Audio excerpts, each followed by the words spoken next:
കഴിഞ്ഞ ഒരു പതിറ്റാണ്ടായി യാതൊരുവിധ ചലനവുമില്ലാതെ കൈകാലുകൾ കെട്ടിയിട്ടതുപോലെ നിഷ്ക്രിയമായിരുന്ന ഒരു സംവിധാനത്തിന് കൃത്യമായ ലക്ഷ്യബോധത്തോടെ ജീവൻ പകർന്ന നിലവിലെ സർക്കാരിന്റെ നിശ്ചയദാർഢ്യത്തിന്റെ പ്രകടനമാണ് ജൂൺ 2 ആരംഭിച്ച ഓപ്പറേഷൻ തൂഫാൻ.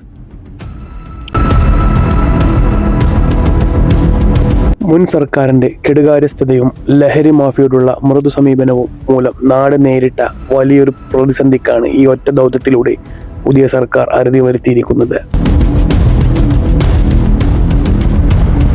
ലഹരിയുടെ വേരറുക്കുക എന്ന ലക്ഷ്യത്തോടെ ആഭ്യന്തര വകുപ്പ് നേരിട്ട് നിയന്ത്രിച്ച ഈ അതിശക്തമായ റെയ്ഡിൽ 5000 ഗ്രാം NDMA-യും 37 കിലോ കഞ്ചാവുമാണ് ചുരുങ്ങിയ ദിവസങ്ങൾക്കുള്ളിൽ പിടിച്ചെടുത്തത്.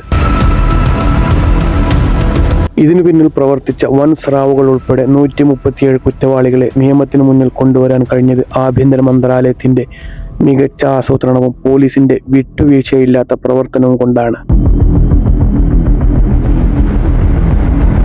നാടിന്റെ സമാധാനവും യുവതലമുറയുടെ ഭാവിയും തകർക്കുന്ന ലഹരി സംഘങ്ങൾക്കെതിരെ വിട്ടുവീഴ്ചയില്ലാത്ത നിലപാട് സ്വീകരിച്ച ആഭ്യന്തരമന്ത്രിയുടെ നേതൃത്വത്തെയും അതിവേഗം ഫലം കണ്ട നിലവിലെ സർക്കാരിന്റെ ഈ ജനപക്ഷ പ്രവർത്തനങ്ങളെയും പൂർണ്ണ മനസ്സോടെ അഭിനന്ദിക്കുന്നു. തകർന്നുപോയ ഒരു വ്യവസ്ഥിതിയെ തിരിച്ചുപിടിച്ച് ജനങ്ങൾക്ക് സുരക്ഷിതത്വ ബോധം ഉറപ്പാക്കാൻ ഈ ദൗത്യത്തിന് സാധിച്ചിട്ടുണ്ട്. എന്താണ് ഇതിനെക്കുറിച്ച് നിങ്ങളുടെ അഭിപ്രായം? താഴെ കമന്റ് ചെയ്യുക.